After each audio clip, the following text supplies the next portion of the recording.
Olá a todos os estudantes da Escola Estadual Dr. João Eugênio de Almeida, também a toda a comunidade da Escola Estadual. Eu sou Lázaro de Oliveira, graduando em Direito pela PUC Minas, campus Poços de Caldas, e faço parte da equipe de Noções de Direito Privado, sob a coordenação da professora Lília de Pieri, e o nosso grupo de Noções de Direito Privado faz parte do projeto de extensão Direito e Cidadania como meios de superação da pandemia, que está sob coordenação do professor Bruno Fraga Piscinizzi. Nesse vídeo, nós vamos tratar de responsabilidade civil. Primeira coisa que precisamos fazer é definir o que é responsabilidade. Responsabilidade é ser responsável, ou seja, é responder por algo. Então, responsabilidade nada mais é que um compromisso anteriormente assumido.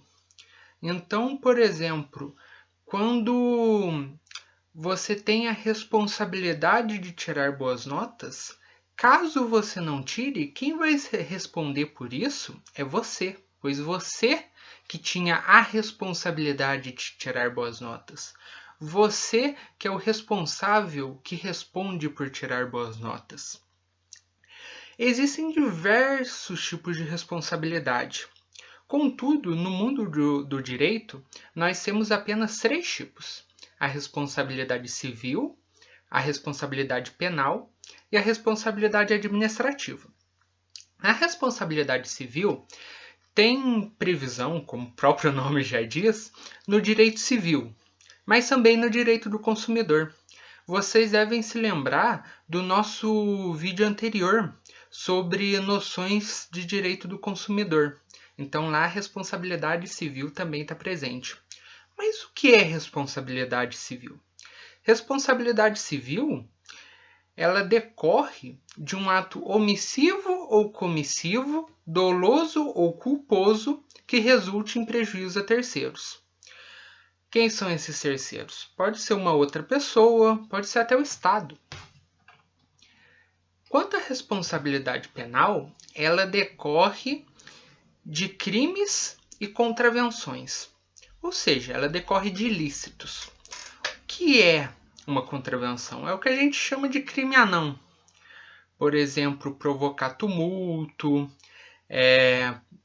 desrespeitar o sossego alheio com som alto depois das 22 horas, ou seja, é um crime com menor potencial ofensivo. É o que a gente chama de contravenção. Então, responsabilidade penal, ela vem de crimes e contravenções cometidos por alguém. E a responsabilidade administrativa resulta de ato omissivo ou comissivo praticado no desempenho de cargo ou função. Lembrando que omissivo é quando a pessoa se omite de fazer algo que deveria, comissivo é quando ela comete alguma coisa, quando ela faz alguma coisa. A gente tem que lembrar que a responsabilidade administrativa ela está ligada ao desempenho do cargo ou da função, ou seja, apenas com os atos ou omissões no desempenho do cargo ou da função, ou seja, relacionado àquilo que a pessoa está fazendo, desempenhando naquele cargo ou naquela função. Para ficar mais claro essa questão de responsabilidade civil, penal e administrativa, vamos dar um exemplo. Imaginemos que um funcionário da prefeitura é motorista de ambulância. Ele acaba atropelando uma pessoa e essa pessoa vem a óbito, ou seja, ela morre. Bem, no caso, a gente pode conferir os 3 casos de responsabilidade existentes no direito. Responsabilidade civil. Ele vai ser obrigado a dar uma indenização à família da vítima. A responsabilidade penal, ele cometeu um crime, ele vai responder por homicídio. E a responsabilidade administrativa, ele vai ser demitido a bem do serviço público, pois não condiz com o funcionalismo público o funcionário cometer um ilícito. Então, nesse caso, a gente pode ver que ele responde pelo ato dele. Qual ato? Atropelar a pessoa. De 3 formas: civil, indenização; penal, responder por homicídio; e administrativamente, ou seja, vai ser demitido. Nesse vídeo, a gente vai tratar apenas da responsabilidade civil. Contudo, vocês podem se sentir à vontade para dirigir perguntas a respeito da responsabilidade penal e administrativa quando esse vídeo sair. Bem, uma vez com esses conceitos de responsabilidade claros, a gente vai tratar dos elementos da responsabilidade civil. A responsabilidade civil tem 4 elementos.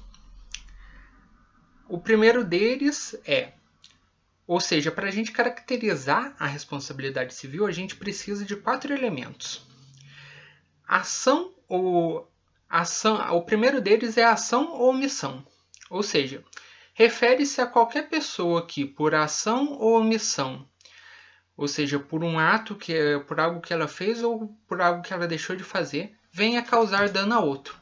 Pode ser um ato próprio, que a pessoa mesmo fez ou deixou de fazer; um ato de terceiro que esteja sob a sua guarda, então, por exemplo, no caso de menores de idade; ou por danos causados por coisas e animais que lhe pertençam. Então, por exemplo, o animal de estimação, cachorro, que causa algum dano; coisas, o carro, que pertence a uma pessoa. Outro elemento é a culpa ou dolo do agente. Dolo é a ação ou omissão voluntária, e a culpa é a negligência, imprudência ou imperícia. Em outras palavras, o dolo consiste na vontade de cometer uma violação do direito, e a culpa na falta de diligência, na falta de cuidado.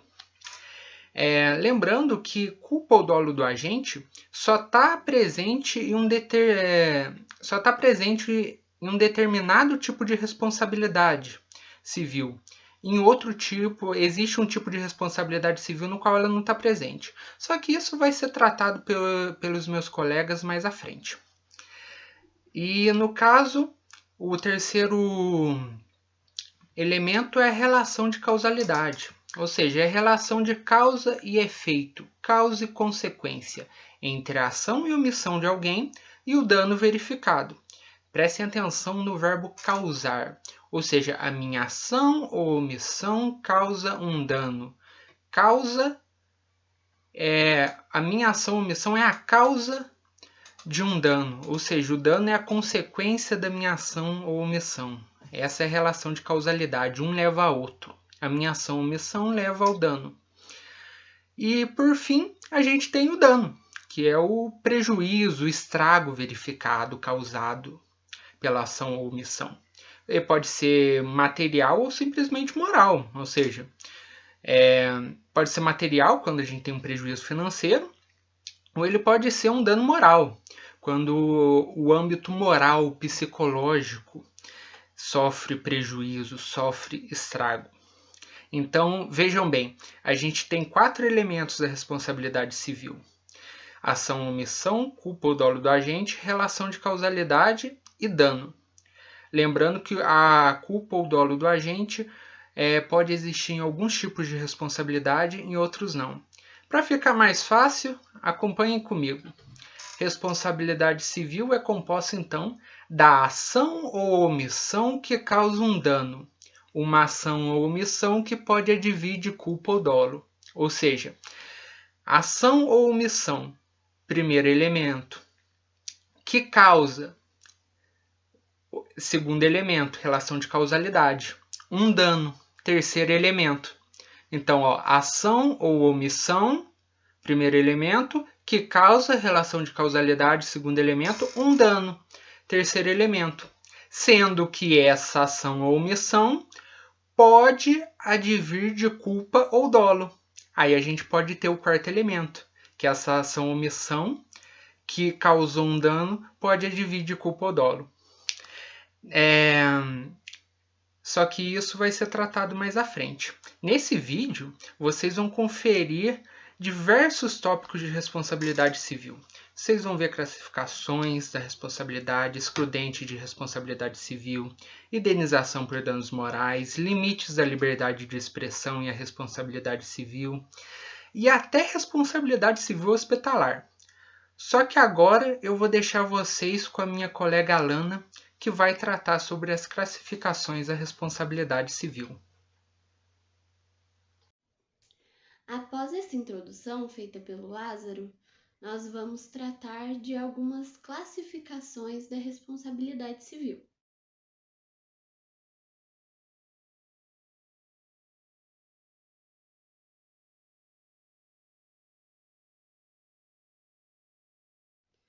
A primeira delas é a divisão entre responsabilidade civil contratual e responsabilidade civil extracontratual.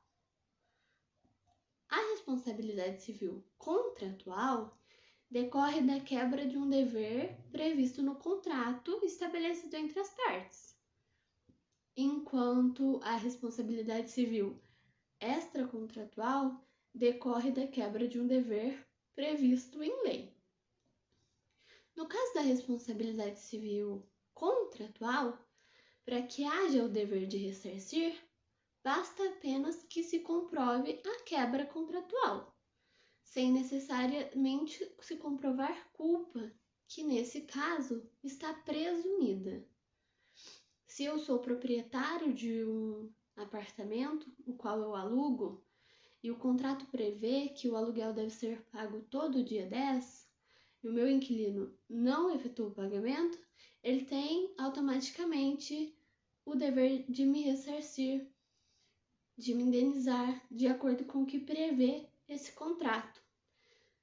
No caso da responsabilidade civil extracontratual, para que haja o dever de ressarcir, é necessário comprovar 4 requisitos. O primeiro deles é a prática de um ato ilícito, de um ato contrário ao que a lei prevê. O segundo é a necessidade de comprovação de que houve dano. No caso da responsabilidade civil extracontratual, só há a reparação quando há o dano efetivo. O terceiro requisito é o nexo causal. É a ligação entre o ato ilícito praticado e o dano sofrido. E por último, a culpa no seu sentido lato sensu, que nós vamos entender um pouco melhor mais para frente.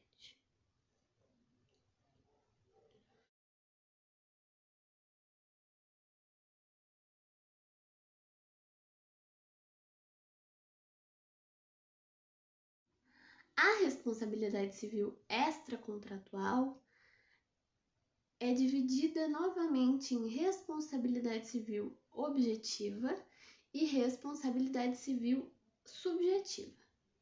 A responsabilidade civil subjetiva, ela trata desse quarto elemento que nós citamos, que é a culpa no seu sentido lato sensu, seu sentido amplo. E essa culpa, ela é dividida em 2.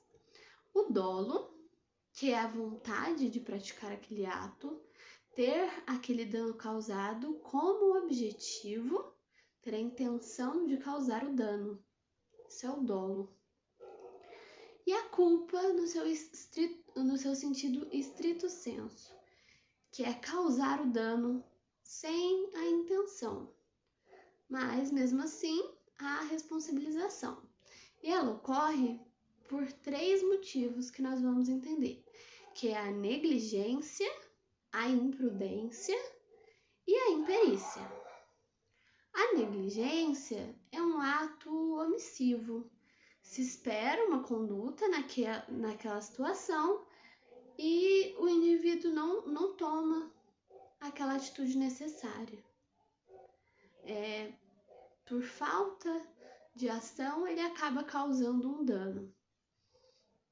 A imprudência é uma atitude precipitada, uma atitude diferente da que se esperava naquela situação, né? Ele age com falta de cuidado, com desleixo, e aí acaba causando aquele dano. E a imperícia acontece em casos mais específicos, onde se espera um conhecimento técnico e a pessoa não tem aquele conhecimento. Ela não adota uma postura técnica e acaba, por isso, causando dano. No caso da responsabilidade civil objetiva, a culpa não é levada em conta. Há a responsabilização por outro fator, independente de haver ou não culpa. Nós vamos voltar nesse tipo de responsabilidade um pouco mais para frente, para que vocês possam entender melhor.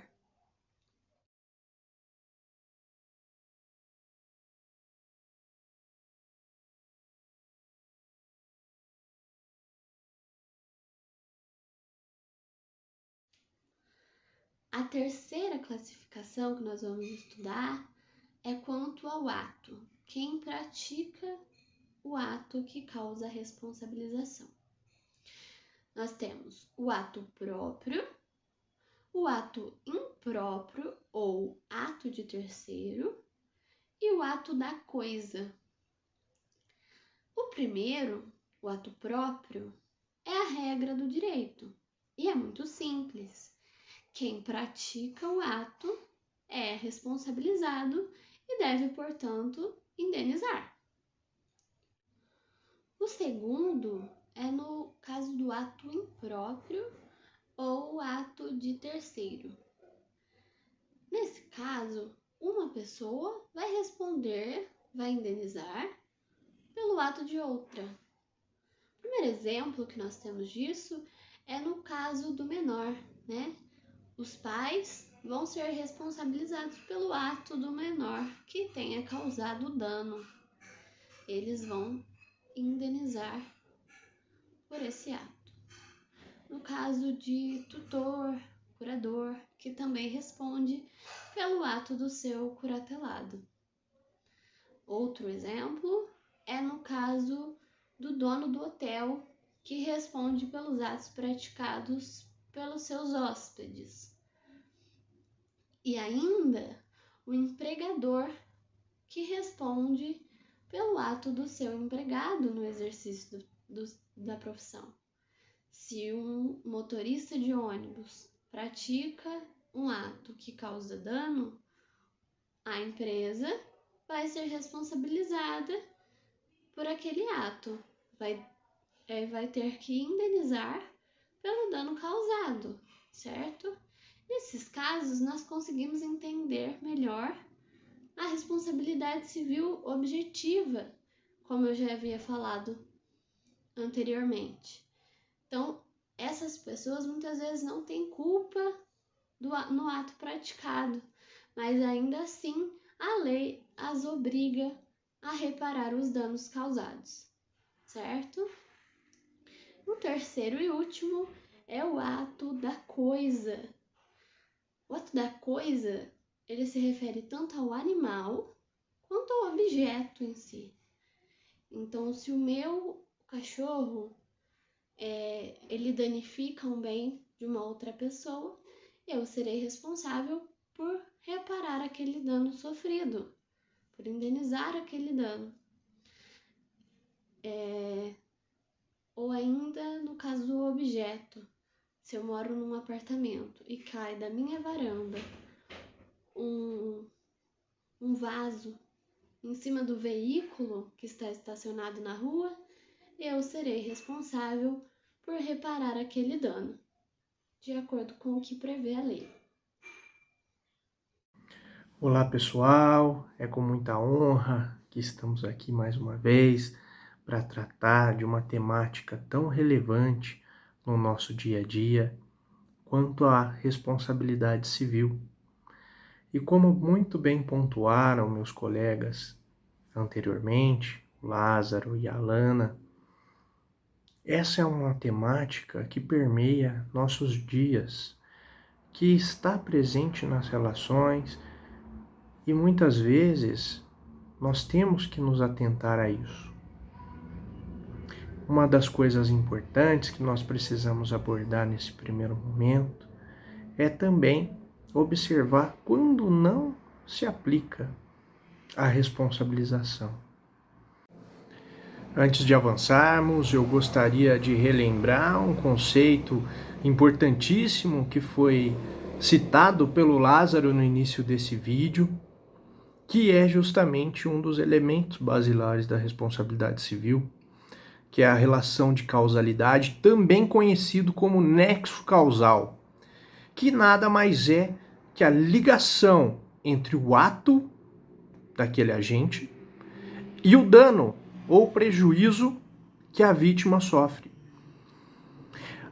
A excludente da responsabilidade nada mais é do que o elemento que rompe este nexo, esta conexão, rompe esta linha que ligava o ato ao dano.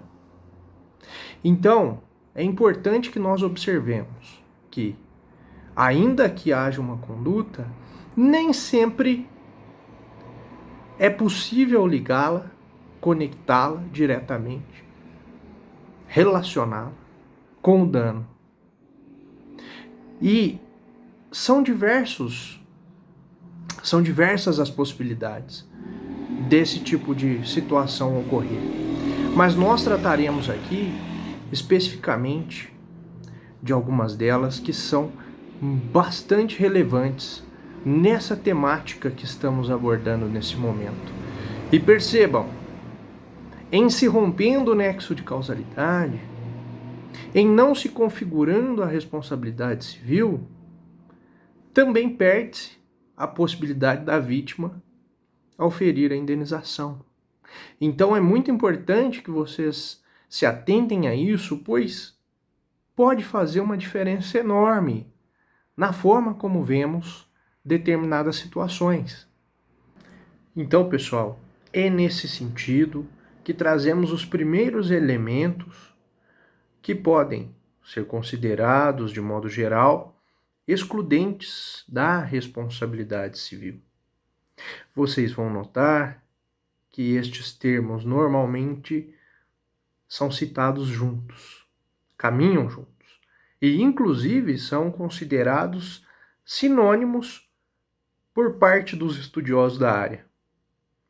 Mas outros entendem que cada um representa um aspecto diferente.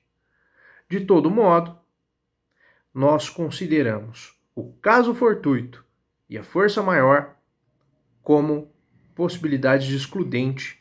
Mas qual seria basicamente a diferença entre eles? Só para que a gente conceitue aqui, nesse momento. O caso fortuito partiria de um ato humano, como uma greve, por exemplo. Por outro lado, força maior estaria vinculada a algum fato natural, como uma enchente, uma grande tempestade, um furacão, por exemplo. Em ambos os casos, alguns fatores estão conectados e fazem parte desta temática, que é a imprevisibilidade, a figura da irresistibilidade e exterioridade.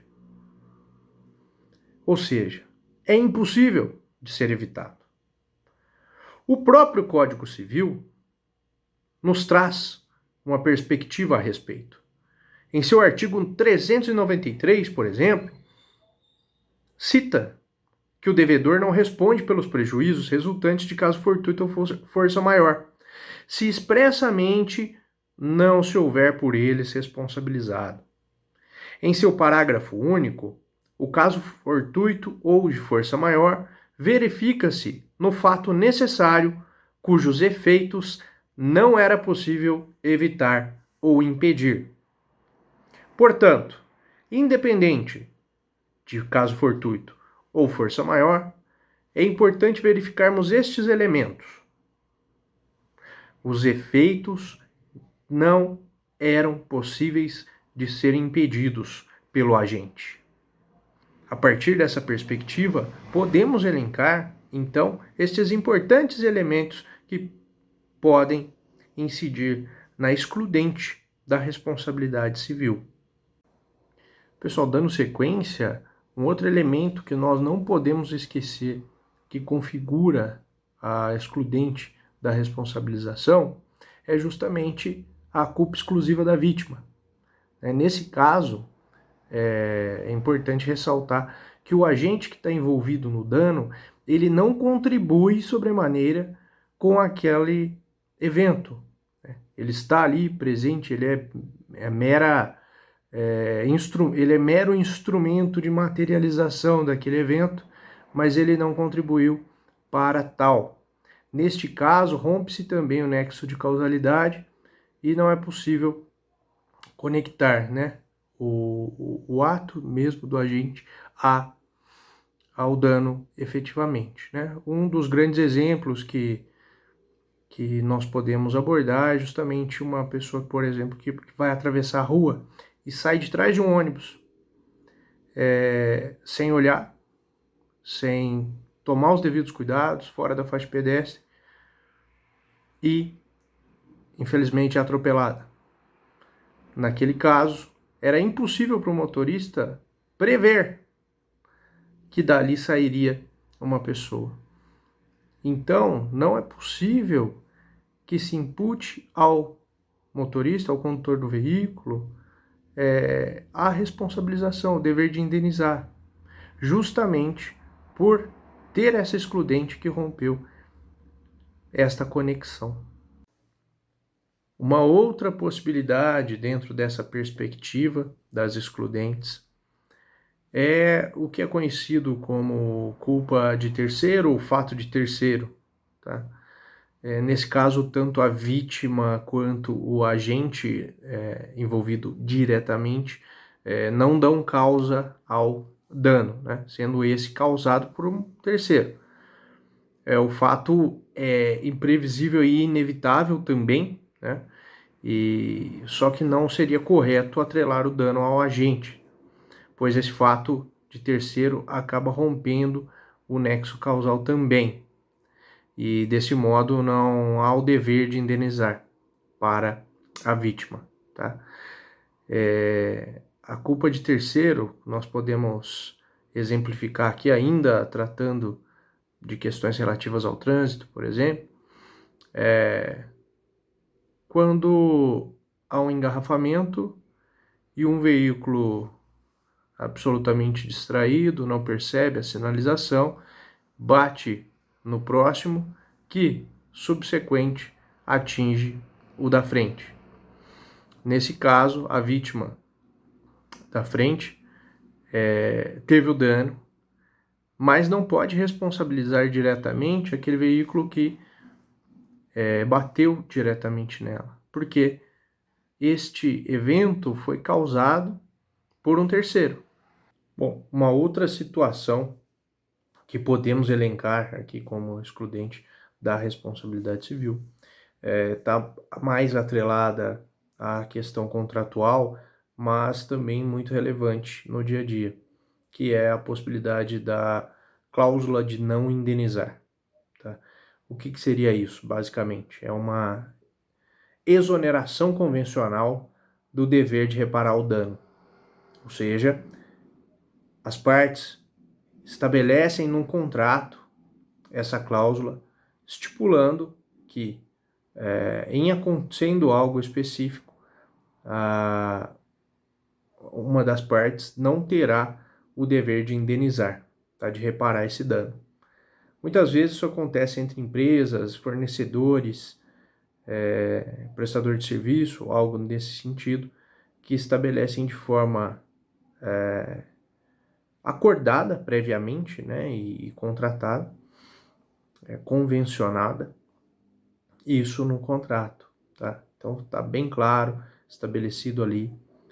Muitas vezes utiliza-se, por exemplo, de um seguro para evitar o dano maior. Não evitar completamente, né, na verdade, mas ter a possibilidade de ressarcimento se eventualmente ocorrer um dano, porque então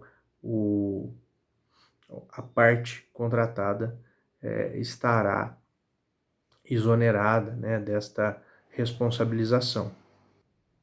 E essas são basicamente algumas, né, das possibilidades de excludentes da responsabilidade civil que nós abordamos e gostaríamos que vocês buscassem mais informações a respeito, né, e aprofundassem no tema e também enviassem perguntas para que a gente possa avançar nessa discussão.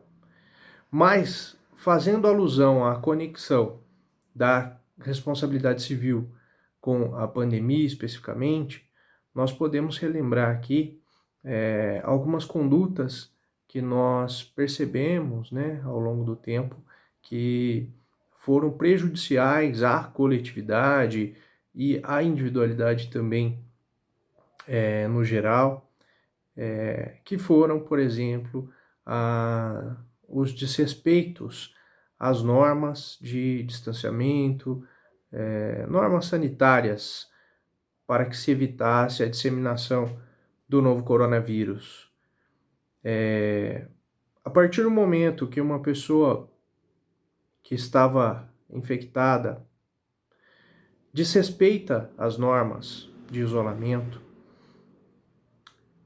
provocando assim a infecção de outras pessoas, ela está causando uma diminuição da qualidade de vida daquela coletividade, ela está colocando em risco, né, e coloca efetivamente em risco algumas pessoas, ela coloca em risco a sociedade como um todo, não é?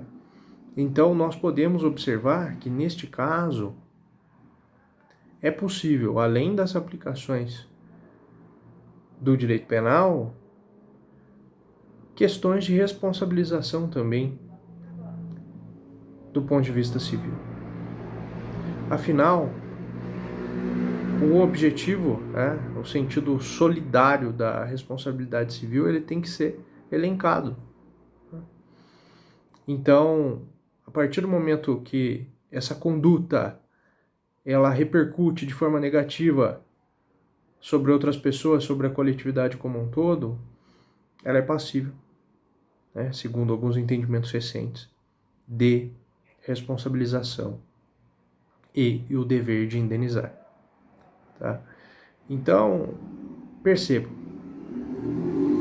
as variáveis da aplicação da responsabilidade civil e do dever de indenizar por perdas e danos são amplos, são diversos, estão presentes no nosso dia a dia, na nossa vida.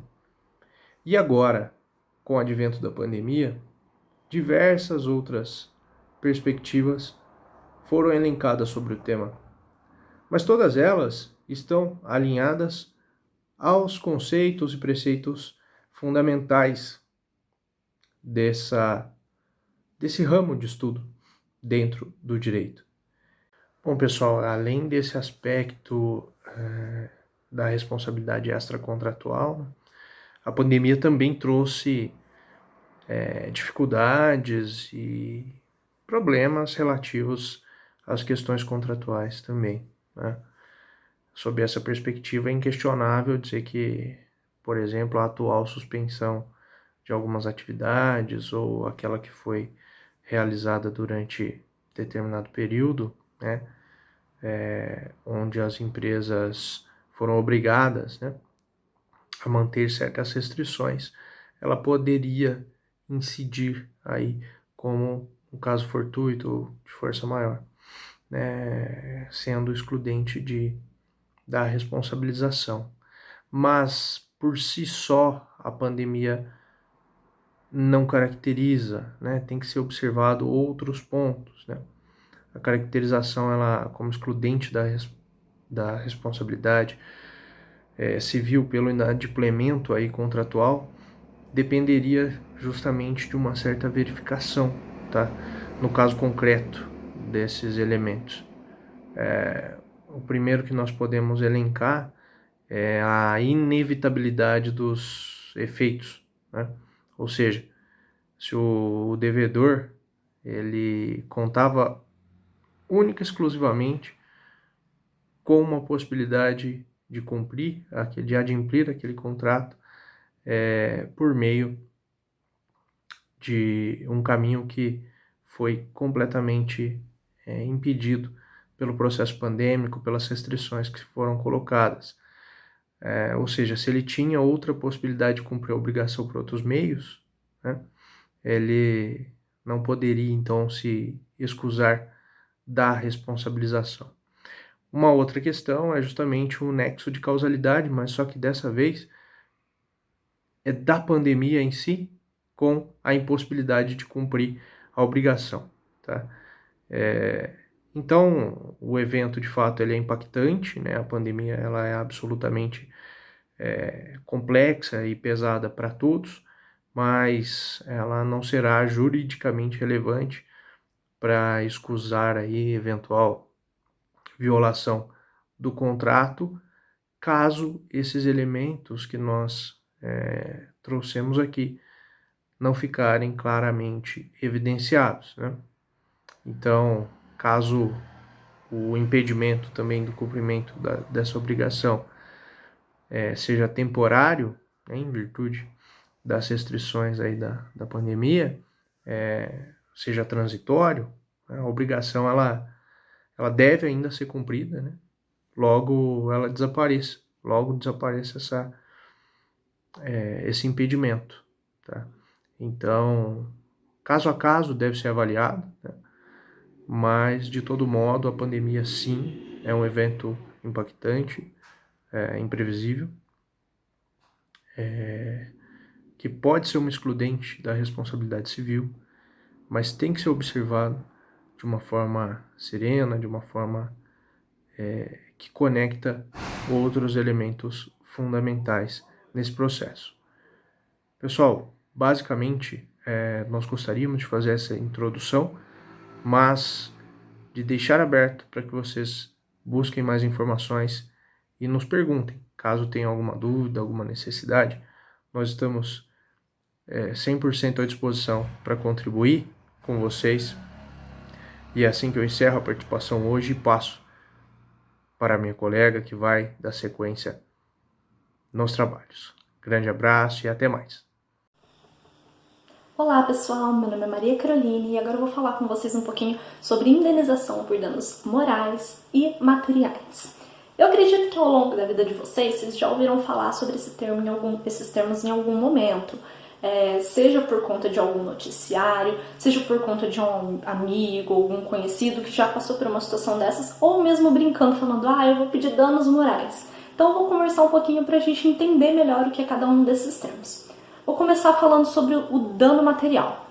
O que é o dano material? O dano material ele vai acontecer, vai poder se caracterizar sempre que alguém é responsabilizado civilmente por um determinado ato que praticou e gerou um dano.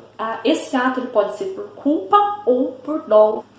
E esse dano ele vai produzir a perda ou vai fazer com que um bem ele se deteriore. E é importante a gente ressaltar que esse bem, essa coisa, ela tem sempre um valor pecuniário. O que isso quer dizer? Que ela sempre pode ser atribuída um valor em espécie, em dinheiro. Eu posso dizer quanto aquilo vale, quanto se pagou por aquilo, por exemplo.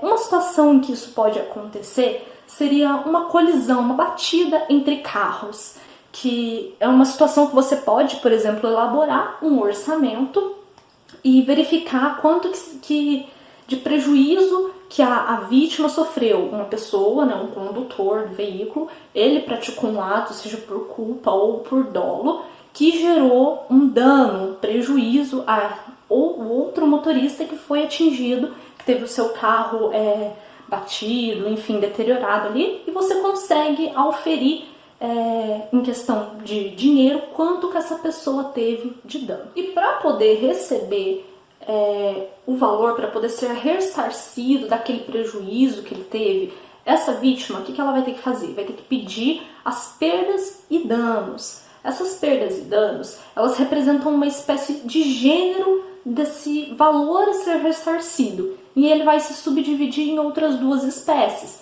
que é o chamado lucro cessante e o dano emergente. O lucro cessante, ele compreende tudo aquilo que a vítima ela está deixando de lucrar em função do ato ilícito que foi praticado por um terceiro. Um exemplo bem interessante para ilustrar isso é o do taxista. O taxista ele tem o carro como um instrumento de trabalho. E, por exemplo, se ele, por conta de um terceiro, ele acaba envolvido em um acidente e o carro dele precisa ficar dias na oficina para conserto, ele não consegue utilizar esse carro. E ele, ao longo do mês, dos dias, ele tem um valor médio de corridas que ele recebe. Então ele pode pedir o lucro cessante com relação a esse valor que ele teria ganhado se ele estivesse trabalhando, mas que ele não veio a ganhar por conta que o carro dele, o instrumento de trabalho dele, né, estava no conserto, incapacitado de estar rodando nas ruas. Já o dano emergente, ele é aquele prejuízo que foi efetivamente sofrido, direto. No exemplo que eu mencionei do taxista, seria a questão, por exemplo, do conserto do veículo, que, como eu havia dito, a questão de se fazer o orçamento, de se estipular o quanto aquela pessoa de fato teve de perda diretamente com aquilo. Que seria essa questão, né, do conserto do veículo, ou, por exemplo, se fosse um acidente de uma situação mais grave, despesas com hospitais também poderiam entrar nessa situação. E é muito importante a gente ressaltar que essas perdas e danos, né, que seria o lucro cessante e o dano emergente, eles podem sim ser pedidos cumulativamente ao mesmo tempo, para compreender exatamente essa totalidade dos prejuízos que a pessoa sofreu. Isso porque o que a gente busca com uma indenização é exatamente estabelecer o que a gente chama de status quo ante. O que é isso? O estado anterior em que a coisa se encontrava. A gente não busca uma punição, não busca favorecimento, não busca que a pessoa consiga um enriquecimento ilícito, mas apenas reestabelecer aquele status que ela se encontrava anteriormente. Ter todas as suas despesas pagas e voltar ao mesmo estado em que ela estaria se não houvesse acontecido aquele ato ilícito por terceiro. Já os danos morais, eles também são uma forma de responsabilidade civil por conta de um ato praticado, assim como a Alana já explicou para vocês, com aqueles elementos marcado pela culpa, pelo dolo, pelo nexo de causalidade e um dano efetivo. Só que aqui, esse ato, ele vai gerar um dano que ele vai afetar não exatamente um valor pecuniário, uma questão que prontamente pode ser dado um valor, estipulado uma quantia. Aqui ele vai atingir, na verdade, a pessoa, ele vai atingir a sua psique, a questão intelectual, moral, e ele muitas vezes acontece em razão de um ataque à honra, à intimidade, à imagem, à privacidade, ou até mesmo ao físico da vítima. E nesse caso concreto, quando se verifica isso, então, esse ofendido ele vai poder requerer os danos morais pelo prejuízo que ele sofreu, já que esse é um direito fundamental amparado pela Constituição. Alguns exemplos interessantes dessa situação seria, por exemplo, a questão da inscrição indevida do nome de um suposto devedor nos cadastros de proteção ao crédito, que seria o SPC e o Serasa. O que isso quer dizer? A pessoa ela não estava devendo, teve uma cobrança que não está certa, não deveria ter acontecido, e determinada instituição inscreve essa pessoa como devedora. E, por exemplo, em algum momento que essa pessoa vai buscar crédito em algum local, alguma instituição, esse crédito ele é recusado sob o argumento de que essa pessoa não tem credibilidade, só que esse crédito é indevido. Então, essa instituição que inseriu o nome da pessoa nesses cadastros, no SPC, no Serasa, ela fez com que a vítima ela suportasse um constrangimento, e ainda de maneira indevida, pois ele não se tinha a veracidade desse crédito. Uma outra questão bem interessante é a apresentação antecipada de um cheque pré-datado.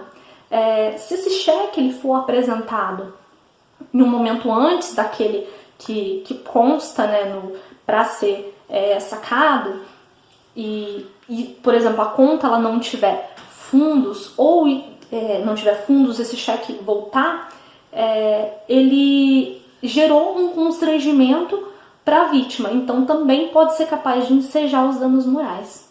Outra questão que eu achei muito interessante trazer também é o dano estético. O dano estético ele vai poder acontecer juntamente ou separado do dano material. Isso porque ele também vai levar um embaraço, um constrangimento por parte da vítima. Só que nesse caso ele está voltado com a questão visual, a questão estética, a imagem externa do indivíduo. E vai também, em razão disso, atingir a sua integridade física. Mas é muito importante a gente ressaltar aqui para que o dano estético ele seja configurado, é necessário que tenha acontecido uma piora na aparência física dessa vítima com relação ao estado anterior dela, a aparência anterior dela.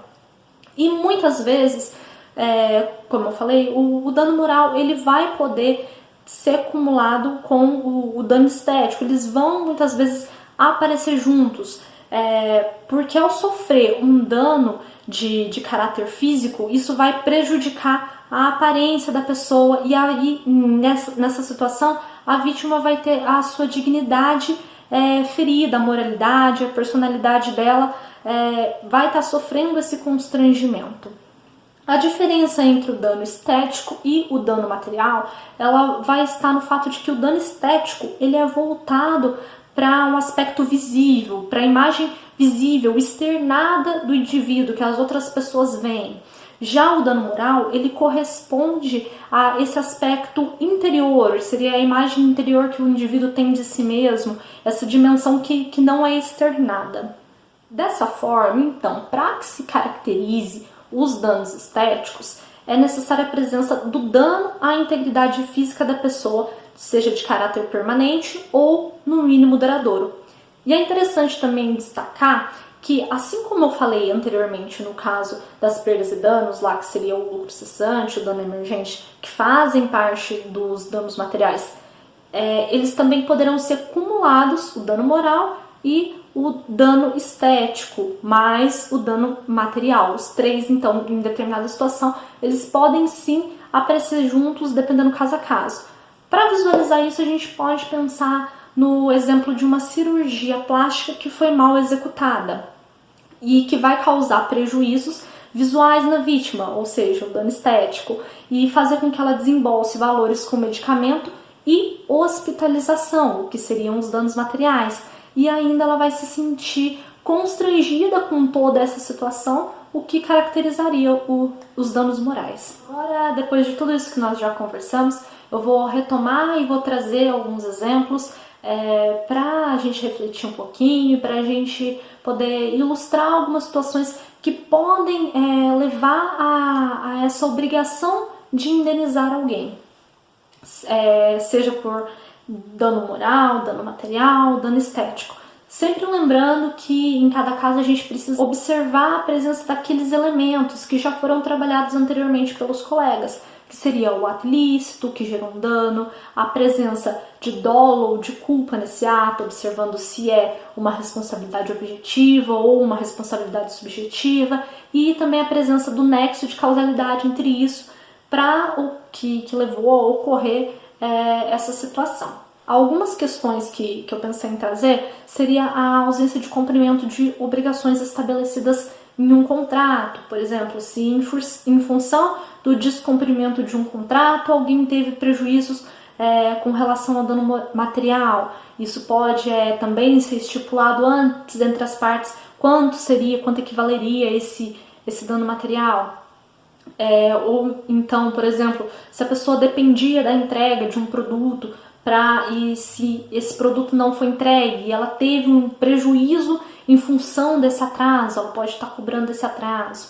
ou se essa situação de alguma maneira gerar um constrangimento para ela, ela pode estar requerendo os danos morais. Outra questão também que eu já trouxe, que é a inscrição indevida do nome de pessoas nos cadastros mantidos por órgãos de proteção ao crédito. Isso é uma situação que acontece muito na prática, das pessoas terem os seus nomes inseridos em cadastros de proteção ao crédito e depois é comprovado que esse débito, essa cobrança, ela era indevida e em razão disso ela veio a sofrer um constrangimento na praça, no comércio, porque ela teve o crédito negado, pessoas deixaram de comercializar com ela em função disso. A questão do erro médico também é outro ponto, conforme eu já destaquei anteriormente, que isso pode vir a trazer danos materiais, danos morais e danos estéticos, a depender da situação e da forma de prejuízo que isso resultar para a pessoa.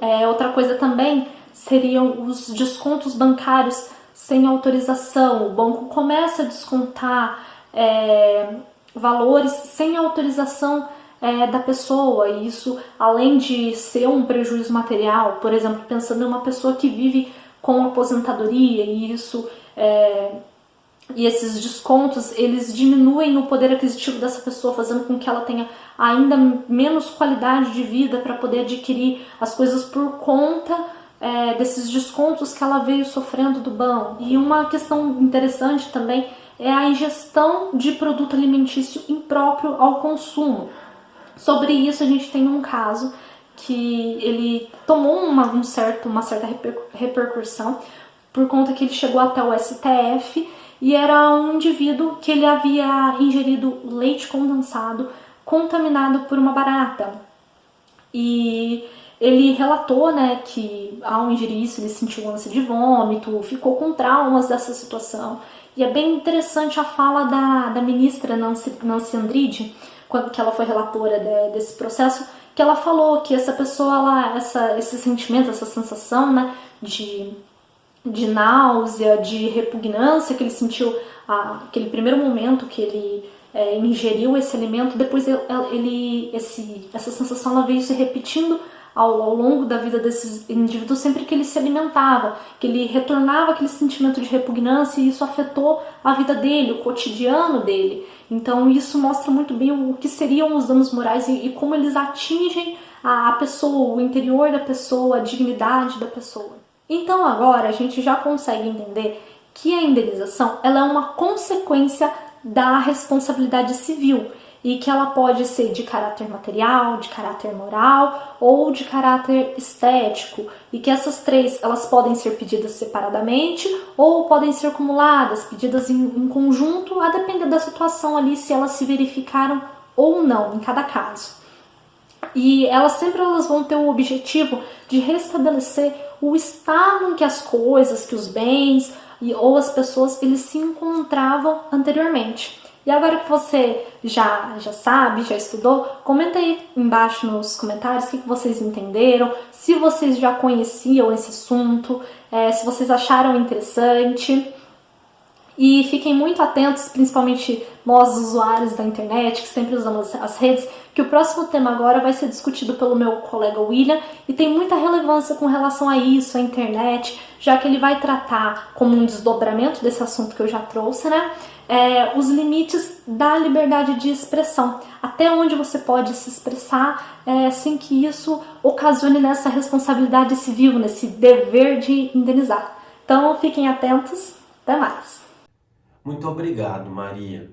Realmente, quando falamos a respeito de indenização por dano moral e material, não poderíamos deixar de lado a internet. Afinal de contas, plataformas como o YouTube, WhatsApp, Twitter, entre outras que vão surgindo no decorrer do tempo, é o ambiente preferido das pessoas para manifestarem as suas opiniões e críticas. Olá, eu sou o William e hoje nós vamos conversar a respeito do abuso ao uso do direito à liberdade de expressão nas redes sociais. E se há este limite a este uso, se eu for limitado, eu estarei sendo censurado? Vocês devem ter aprendido até agora que toda ação, ela gera uma responsabilidade. E o direito à liberdade de expressão, ele é muito importante para o nosso Estado democrático, pois através desse direito, a sociedade ela pode fiscalizar a própria sociedade. Todos têm liberdade para falar o que quiser, mas respondem legalmente por suas palavras. Então, se o uso da liberdade de expressão for em excesso, ocorrer abusos ou até mesmo discursos de ódio, há a obrigatoriedade dessa responsabilização. Afinal de contas, essa responsabilização, ela virá através de uma indenização por dano moral e material, como a Maria disse, e também um dano à imagem. E particularmente a imagem, nós já temos um vídeo específico no canal falando sobre. Se você ainda não assistiu, corra lá e assista. Por isso, a regra ela é bem simples. Se eu vou manifestar minha opinião em desfavor de alguém, esse alguém ele vai ter direito à resposta. E se eu utilizo da minha liberdade de expressão e firo o direito dessa pessoa, o seu direito à privacidade, o seu direito à intimidade, entre outros, por exemplo, eu vou ser responsabilizado pelos excessos que eu cometer. Então, nós não podemos proferir algo que vai ofender a outra pessoa e depois simplesmente a gente diz que nós não fizemos aquilo. A nossa Constituição, ela veda o anonimato. Perfis fakes, como a gente vê diariamente, ele é responsabilizado. A internet, pessoal, nunca se esqueçam, ela não é uma terra sem lei. Até esses perfis fakes, eles deixam rastros. E são através destes rastros que a autoridade competente, a autoridade policial, ela vai fazer uso desses rastros para irem atrás das pessoas que se escondem através de perfis falsos. Então agora vocês me questionam, mas se então a minha liberdade de expressão é um direito e garantia constitucional, se eu for privado desse direito, eu estarei sendo censurado? Nós não podemos confundir os limites à liberdade de expressão com censura. E quando nós falamos a respeito da censura e da responsabilidade civil à liberdade de expressão, nós estamos falando em termos de história. Afinal de contas, o direito à liberdade de expressão foi um direito conquistado. Os povos estiveram em manifestações nas ruas, invocando esse direito a favor da democracia. Antes de 1988, antes da nossa Constituição de 1988, marcado, por exemplo, pela ditadura militar, você não poderia expressar a sua opinião, pois você era preso, você era perseguido e torturado. A censura, ela entra nisso. Quando você não consegue, é quando as informações são desvirtuadas e você tem acesso a pequena parte dela, pois o contexto todo não chega até você, pois até chegar a você ela já foi censurada lá atrás. Então essa é a diferença da liberdade de expressão. Agora, depois da nossa Constituição de 1988, que diante das lutas travadas no passado, a liberdade de expressão ela é vista como um direito fundamental. E junto com esta liberdade, este direito, vem o direito à resposta, como nós já dissemos, e a vedação ao anonimato. Então, se nós retornarmos ao questionamento anterior, se o limite dessa liberdade de expressão causa censura, a gente verifica que não, pois a nossa própria Constituição impõe esses limites mediante o direito à resposta e a vedação ao anonimato. Agora, pessoal, entenda uma questão. Algo que vocês com certeza já ouviram no dia a dia ou alguém já disseram para vocês, que o meu direito termina quando começa o do outro. Essa expressão, ela ilustra muito bem isso que eu estou falando, essa questão dos limites. Pois a partir do momento que o meu direito invade o direito de outra pessoa, ele termina no momento que ele já está entrando em outro direito. Assim a liberdade de expressão. Quando a liberdade de expressão, um direito fundamental, ela vai começar a invadir outro direito fundamental, aí vem o limite, pois o meu direito termina quando começa o do outro. E vocês me perguntam, mas quais direitos fundamentais então? O direito à vida privada, o direito à intimidade, o direito à imagem, o direito à moral.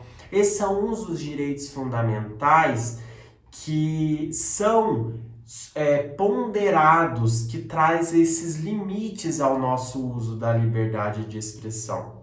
E o que é essa ponderação?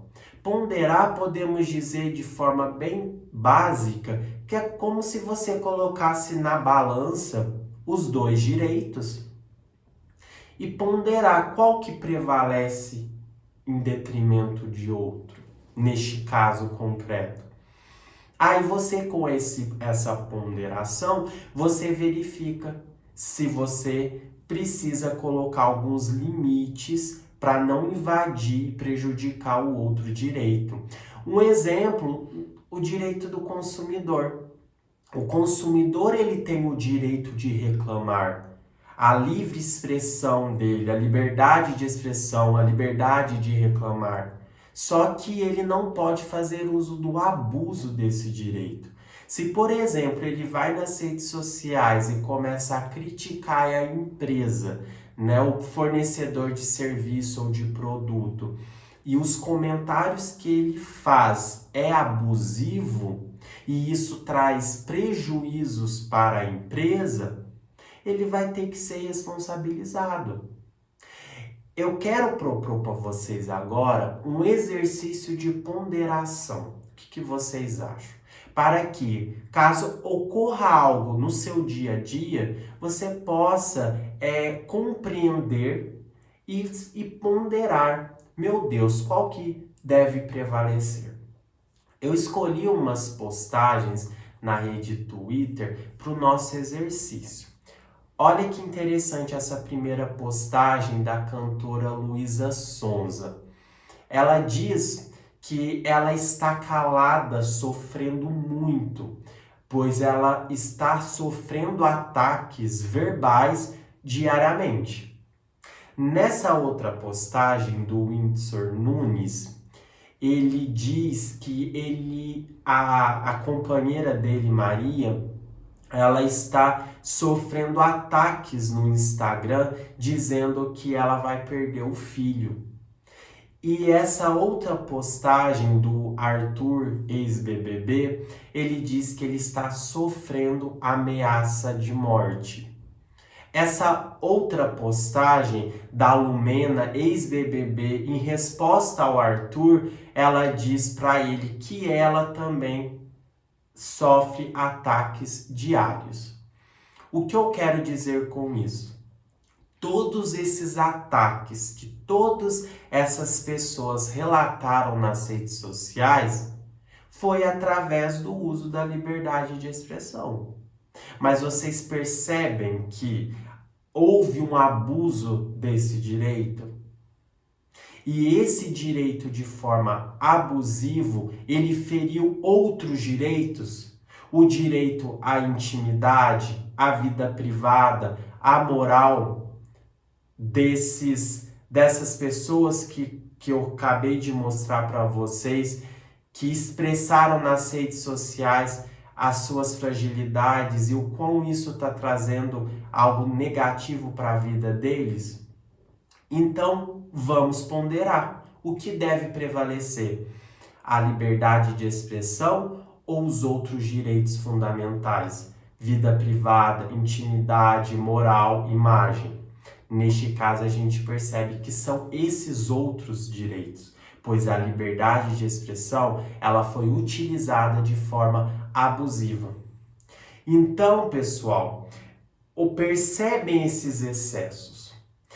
Inclusive, na descrição desse vídeo tem um link que vai direcionar vocês numa fantástica reportagem, uma matéria jornalística realizada pelo Fantástico, onde vai mostrar outras pessoas que estão sofrendo com os abusos, os comentários abusivos em detrimento do abuso da liberdade de expressão. Então, agora eu lhe pergunto: condena-se alguém por meras palavras, visões de mundos ou por fazer humor? O que condena é o abuso à liberdade de expressão quando atinge outros direitos fundamentais e principalmente mediante discursos de ódio. É isso que tem que ficar muito bem claro quando falamos a respeito dos limites à liberdade de expressão.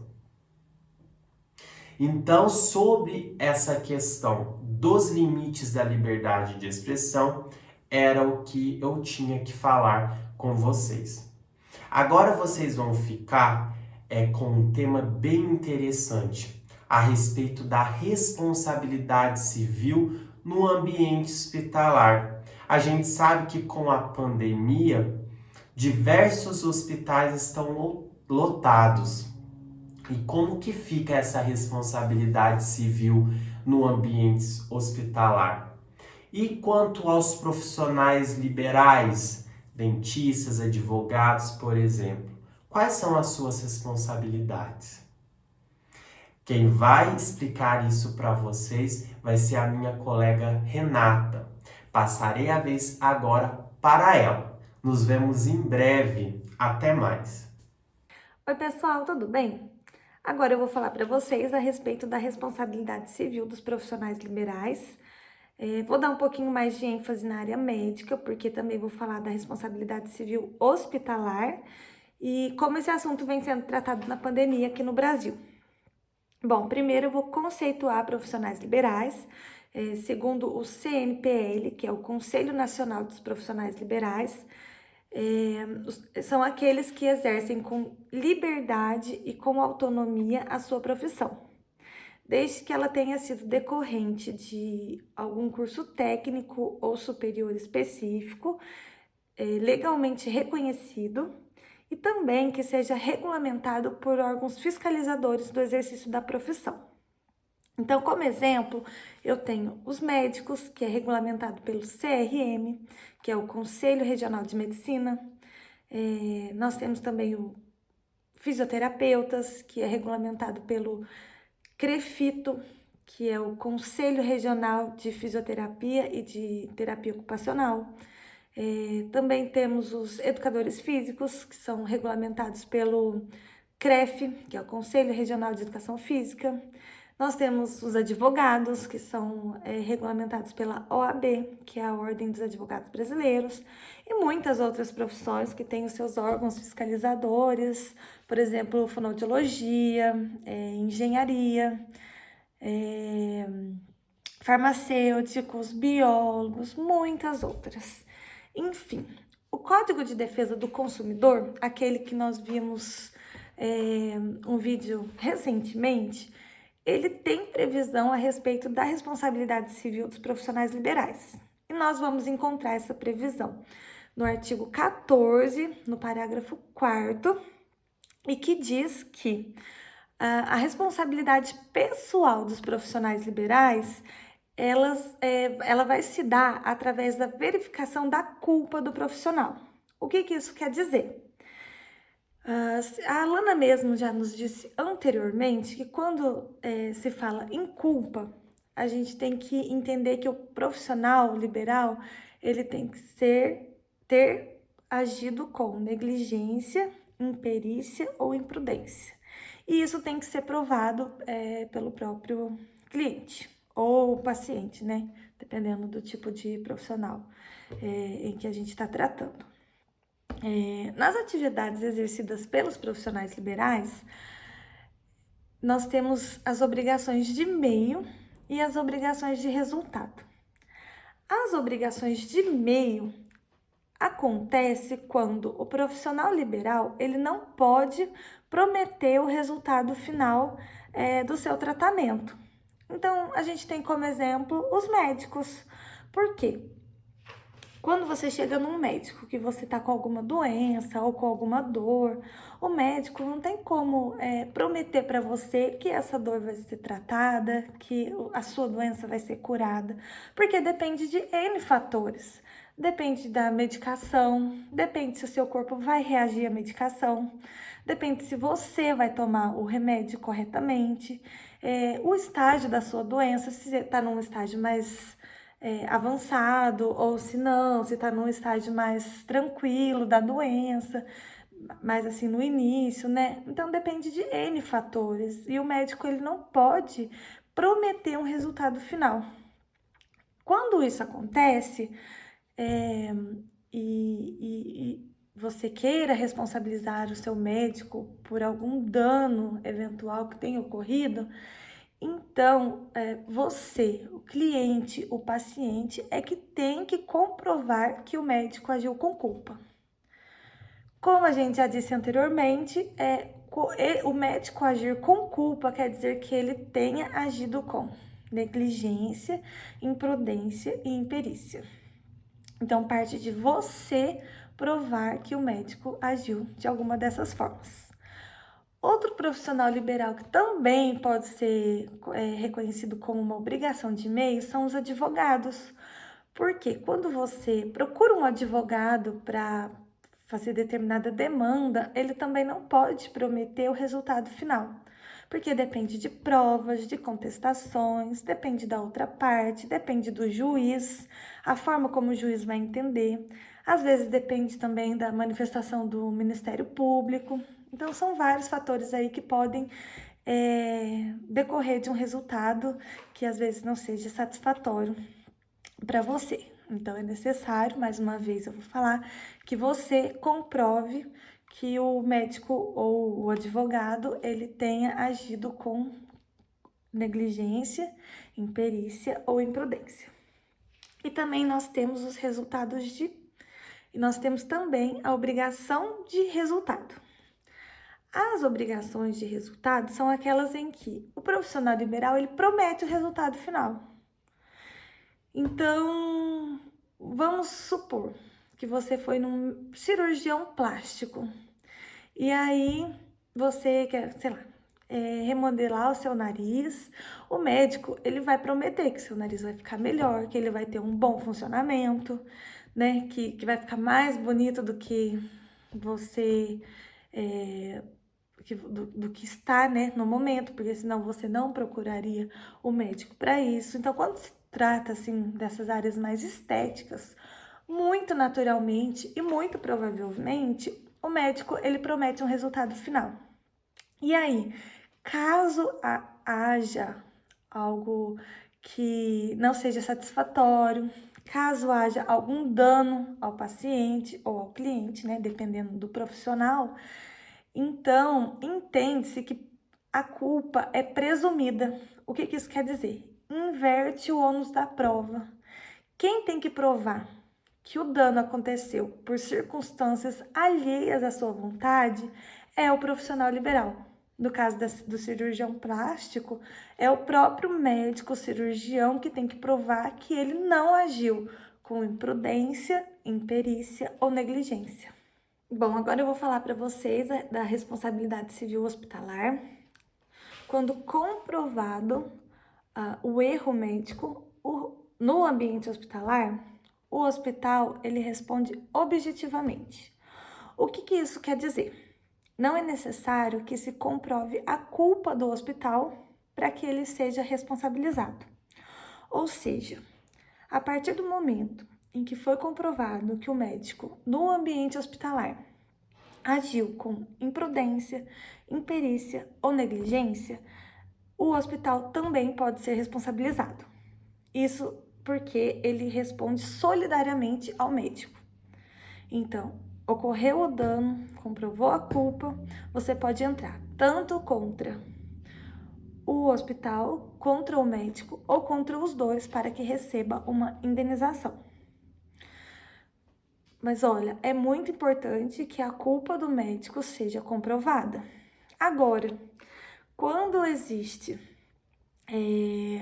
algum dano, né, que foi causado por motivos extramédicos, ou seja, por exemplo, por motivos na hospedagem do hospital, por motivos do equipamento que não funcionou corretamente, ou por outros profissionais de saúde, então não é necessário que se comprove a culpa do hospital.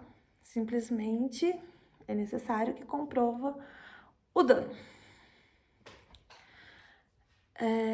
Na pandemia, como que essa questão está sendo tratada? Porque a gente sabe que o sistema de saúde na pandemia, ele vem vindo com um déficit muito grande. A gente vê superlotações em hospitais, superlotações em UTIs, muitas filas de espera, e às vezes o médico, ele se viu tendo que escolher o paciente que ele deixaria sobreviver do que o outro, o paciente que ele intubaria do que o outro, qual ficaria no quarto, qual ficaria esperando. E ele não pode ser responsabilizado por isso, porque ao invés dele ter agido com negligência, imperícia ou imprudência, ele agiu dessa forma por motivo de força maior. Então, o que se pede, né, é que analise-se friamente se o dano causado, ele foi, de fato, realizado por conta da negligência médica, né, da culpa do médico ou do hospital, ou por conta de um motivo de força maior. Então, em 2020, o Instituto Brasileiro dos Estudos de Responsabilidade Civil enviou proposta para vários parlamentares a fim de mitigar essa responsabilidade civil do médico do hospital nesse momento de pandemia, tá? Exceto em comprovadas negligências gravíssimas. Esse projeto ele não foi para frente, ele não teve um veredito final. No entanto, é dessa forma, né, que os juízes estão trabalhando, né, sabendo que realmente ocorreu aí uma falha no sistema de saúde por conta de motivo de força maior, que é a pandemia. Em relação à prescrição e à decadência, nós já temos um vídeo complementar relacionado a esse assunto. Ele foi realizado pelo William Danziger e eu peço a vocês que assistam, porque é muito importante para completar esse nosso material, tá? Quem não assistiu, assista, tá lá no nosso canal, Prescrição e Decadência, realizado pelo William Danziger. Pessoal, É isso, eu fico muito feliz de poder compartilhar com vocês o nosso conhecimento. Tenho certeza que os meus colegas também. Eu agradeço muito.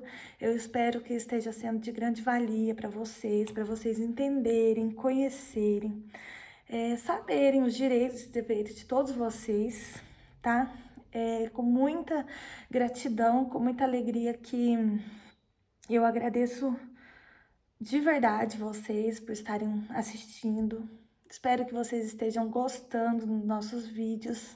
É um projeto muito importante e aos que estão assistindo e que gostam, compartilhem, curtem, comentem, tá?